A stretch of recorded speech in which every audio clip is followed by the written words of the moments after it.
Tama, perlukah atau tidak dihadapkan perkara ini ke mahkamah? Kita baca, ada tangkapan dibuat, ada permohonan untuk riman dibuat. Kemudian bila kita tanya berdepan, dikatakan bahawa riman itu untuk 2 atau 3 kes akan mengambil masa. Selepas daripada itu apabila parlimen atau sidang dewan tertangguh, tidak ada sebarang respon diberikan. Sehingga sekarang kita masih mencari apakah berlaku kepada kes itu. Kenapa tidak ada tindakan? Kenapa tidak ada laporan kepada Dewan Yang Mulia ini? Kenapa kita langsung tidak dengar lagi berkenaan dengan kes ini? Adakah itu tidak konsisten dengan apa yang saya telah pun menyatakan berkali-kali dalam Dewan Yang Mulia ini? Kalau kita ada SPRM, siasat SPRM, kalau kita ada PDRM, siasat PDRM, siasatan-siasatan dalaman, memang tidak akan ada tindakan.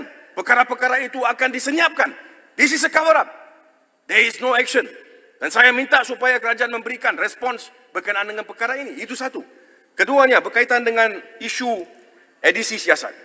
Tuan Speaker, saya tidak tahu sama ada Lembah Pantai ada lihat laporan dalam FMT hari ini. Saya rasa mungkin soalan ini adalah daripada laporan itu. Laporan itu menyatakan bahawa Tan Sri IGP telah pun menyatakan, dan saya baca daripada FMP. Dia katakan bahawa pendedahan salah laku pihak polis ataupun agensi kerajaan dan SPRM dalam edisi siasat itu adalah satu keadaan mensensasikan dakwaan skandal. So IGP says it's to sensationalize. Tapi soalan saya, Tuan Speaker, adakah ianya bermaksud bahawa benar apa yang disebut di situ? And sensationalize. Kenapa tidak ada siasatan berkenaan dengan apa yang, atau jawapan berkenaan dengan siasatan berkenaan dengan apa yang disebut di situ? Itu yang kita nak tahu. Apa yang dibawa oleh edisi siasat itu benar atau tidak dan sebagainya. Kerana seperti mana disebut oleh Lembah Pantai, ini satu perkara yang cukup penting dan ianya perlu disiasat. Jadi kenapa kita dapat respon-respon sebegini daripada Ketua Polis Negara?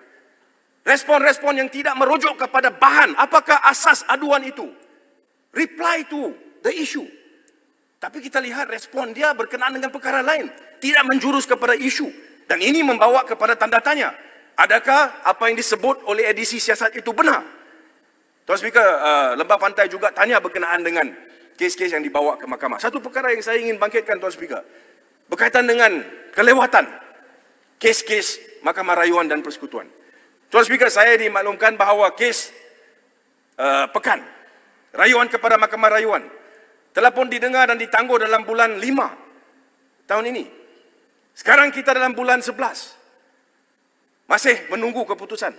Saya nak tanya kepada kerajaan, berapa banyak kes-kes jenayah di Mahkamah Rayuan yang adanya kes itu tetap ditangguh untuk 5 bulan untuk keputusan? Kerana kalau tidak, kita ada sistem penghakiman yang mendengar kes-kes dan sebagainya, dan saya rasa ini satu perkara di mana kita hendak tahu adakah atau tidak ada backlog ataupun kelewatan dalam keputusan-keputusan